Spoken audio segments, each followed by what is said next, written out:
18, but with Ollie almost making there, I decided to just keep the darts straight to give myself at least a dart at the ball. The first one finds, however, treble 20, so we're down at double 15. And we pin it. Nice little 90 checkout.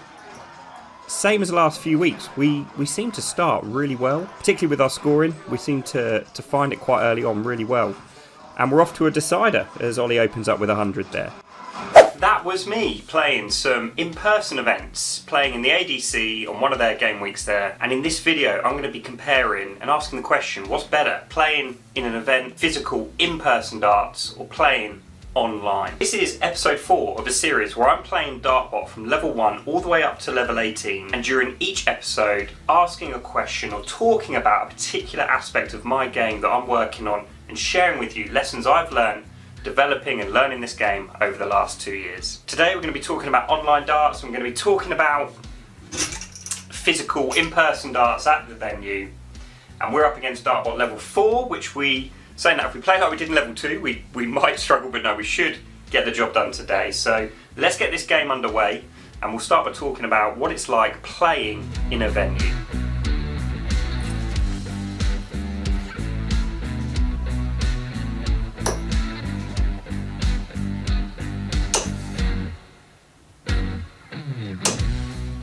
$83 for starters, not too bad. We are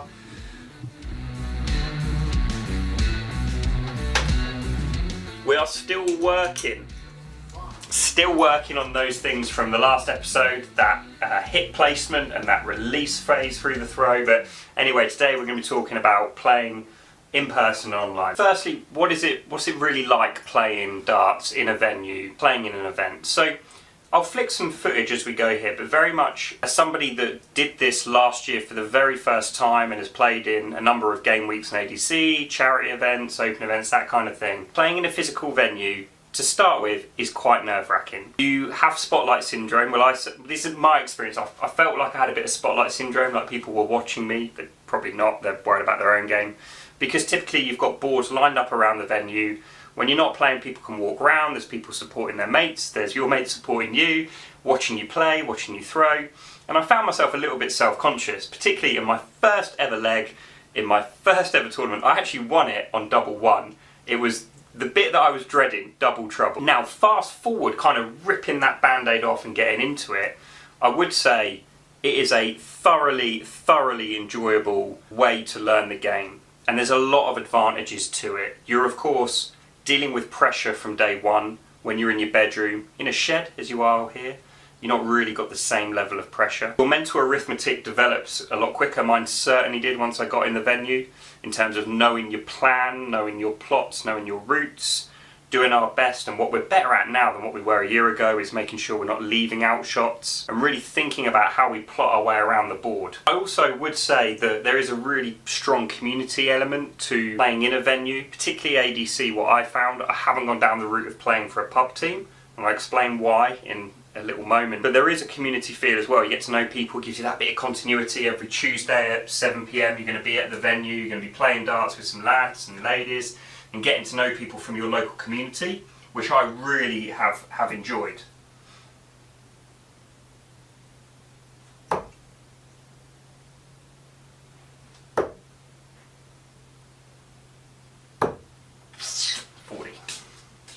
Certainly some misconceptions that it's intimidating, that people won't want to talk to you, that that people don't make mistakes, I've had a game where I've started throwing and I forgot to bull up, right? How embarrassing is that?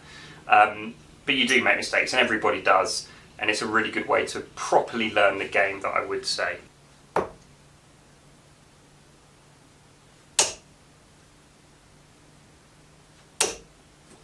That's better. Now, playing online is a completely different kettle of fish. You're very much playing in a very quiet space, which if you do for a really long period of time, which I did, I was quite self-conscious. It took me a long time to get into the venue. I was playing darts online for probably about 6-9 months before I stepped forward in a pub in that kind of competitive environment. It's very quiet, so it's very different when you do step into a venue. you definitely throw at home with a bit more freedom because nobody's watching, you don't get as tense, even when I'm playing online tournaments.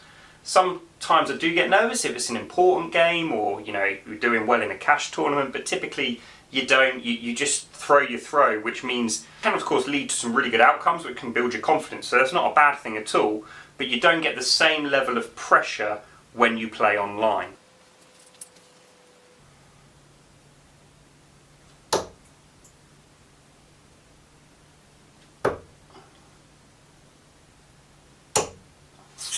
But on the flip side, I play loads of online darts. I actually run my own online darts league, right, on DartsMatt.com, because I'm a big advocate in online darts.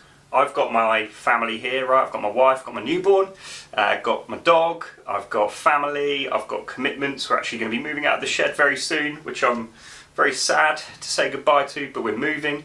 We all got, this isn't unique, right? We've all got things going on outside of the day-to-day on a week-by-week basis.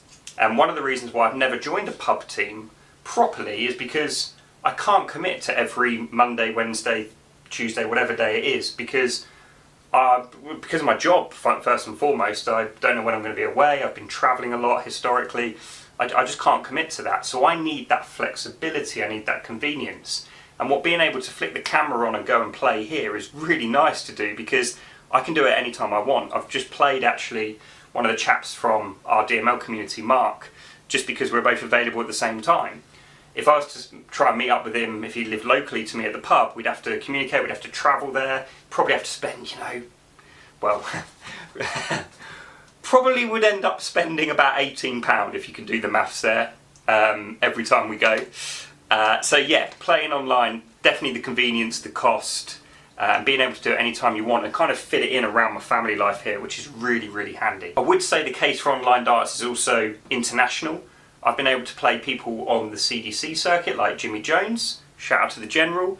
I've been able to play people like Daniel Rakavinu in the WDF. I've been able to go and play against lots of upcoming developing players who have joined obviously our community here, from Belgium, from Holland, from Wales, from London. So it's completely a really diverse community and you get to play loads of different people, which I find really interesting. Which ultimately leads on to the final piece, which is there is way more opportunities to play. If you go on Darts Counter right now, there is a tournament I guarantee starting in the next 10 minutes.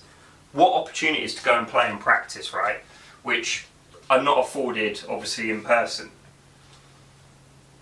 as often.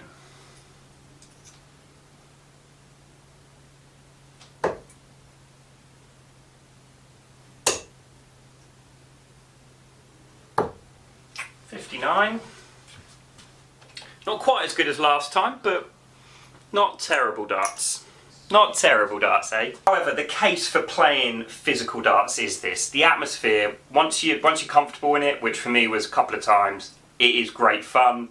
It's a lot more louder, it's a lot more vibrant, it's a bit more bubbly.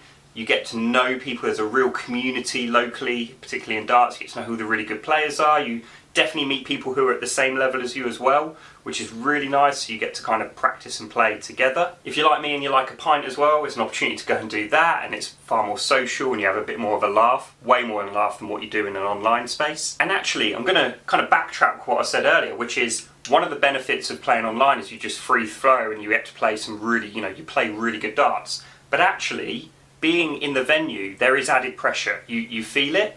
You're trying a little bit extra harder. You definitely don't switch off as much as what you do when you're playing at home.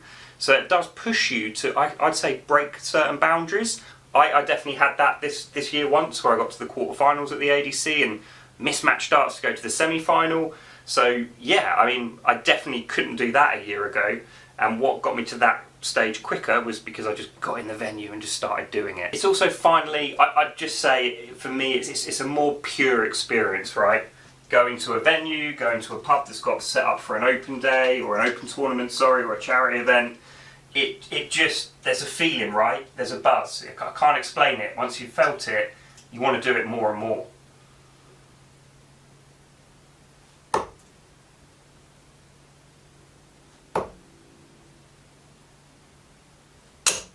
Oh, I got away with that.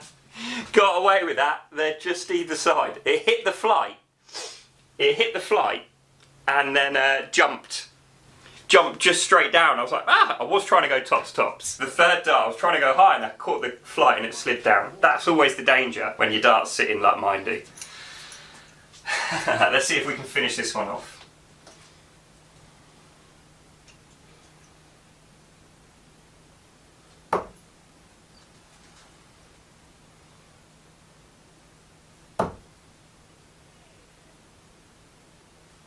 Oh yes. Such a relief, isn't it, when you find double five, when you're chasing around the board like that. Such a relief. Let's pop that in. Such a relief. Well, that's us 4-0 up on Dartbot, as you'd expect, but the hard games are going to be coming. To wrap things up on this episode, it's up to you. It's what your preference is. I learnt the game pretty well online, but you do learn the game, learn the game, if you know what I mean, once you get into the venue. I just spent a little bit extra time playing online, just getting more comfortable with the throw, getting that 3-dot average a little bit higher before I felt like I was ready to go and play in a venue. That was a complete self-sealing misconception. I think the sooner you get into the pub, the venues, the events, the quicker your game's going to develop. Unfortunately, it is quite nerve-wracking the first time. It is, you do feel pressure, but it's the only way to kind of break through and then go and progress is you've got to put yourself under a bit of strain, right? Think of a muscle. If you're doing a bit of bodybuilding, going to hit the gym, doing a bit of weights, you've got to put a bit of strain on that muscle for it to grow bigger. It's the same with your darts game. Put yourself in uncomfortable positions and you will start to grow, you will start to develop. That's what I'm hoping to do. Hope you've enjoyed this video. Let me know in the comments below if you prefer playing online or physical darts. And if you play online, yeah, let us know what you are on Darts Counter. It'd be great to have a game. Hope you enjoyed this one. I will see you in the next episode where we'll be talking about balancing playing darts, practicing darts, doing YouTube, working, family, all that kind of stuff. Balancing our darts life and what's really important, our personal, our family life, and everything in between. So, hope you're back for that one. That'll be episode 5. Catch you very soon, and as ever, see you in the next one.